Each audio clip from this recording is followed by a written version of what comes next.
ఉమాదేవి. సుబ్బయ్యకు ఇద్దరు పిల్లలు. సుబ్బయ్య సముద్ర పరిసరాలలో ఉప్పును తక్కువ ధరకి సేకరించి దానిని తన ఇంటి బయట ఉన్న ఒక చిన్న పాకలో బస్తాలుగా నిల్వ చేసుకునేవాడు. సుబ్బయ్య సేకరించిన ఉప్పులో ఒక బస్తాను నెత్తిన పెట్టుకుని వారు ఉండే గ్రామానికి పరిసర గ్రామాల్లో తిరుగుతూ ఉప్పును అమ్ముకునేవాడు. వాటితో వచ్చే కొద్దిపాటి డబ్బులతో జీవిస్తూ ఉండేవాడు. ఆ వచ్చే అరాకొర డబ్బులతో బ్రతుకు కష్టంగా ఉండేది. కేవలం తినడానికి మాత్రమే అంతంత మాత్రంగా సరిపోయేది.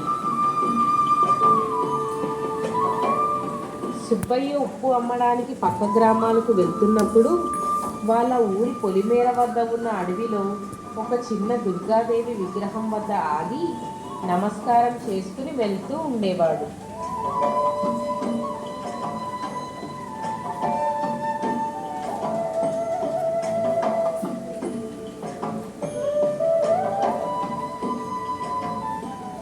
ఇలా రోజులు గడుస్తూ ఉండేవి.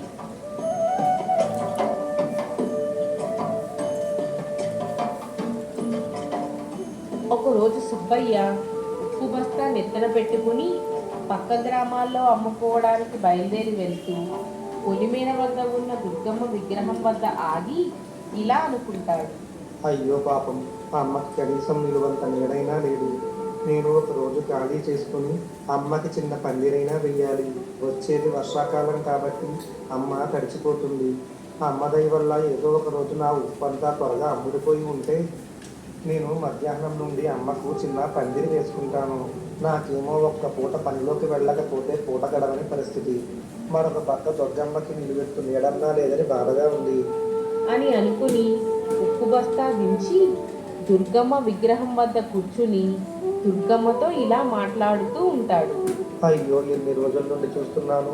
గ్రామంలో గొప్ప గొప్ప వాళ్ళందరూ ఉన్నారు, కానీ ఏ ఒక్కరూ అమ్మకు నిలువ నీడ కూడా ఇవ్వలేకపోతున్నారు.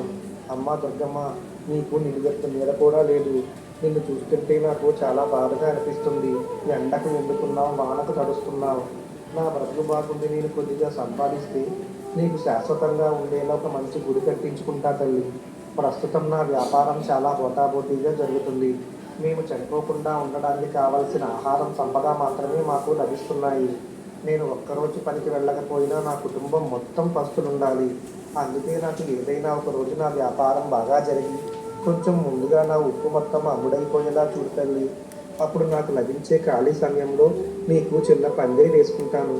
నువ్వే అనుగ్రహించమ్మా అని చెప్పి సుబ్బయ్య భారంగా అక్కడి నుంచి వెళ్ళిపోతాడు.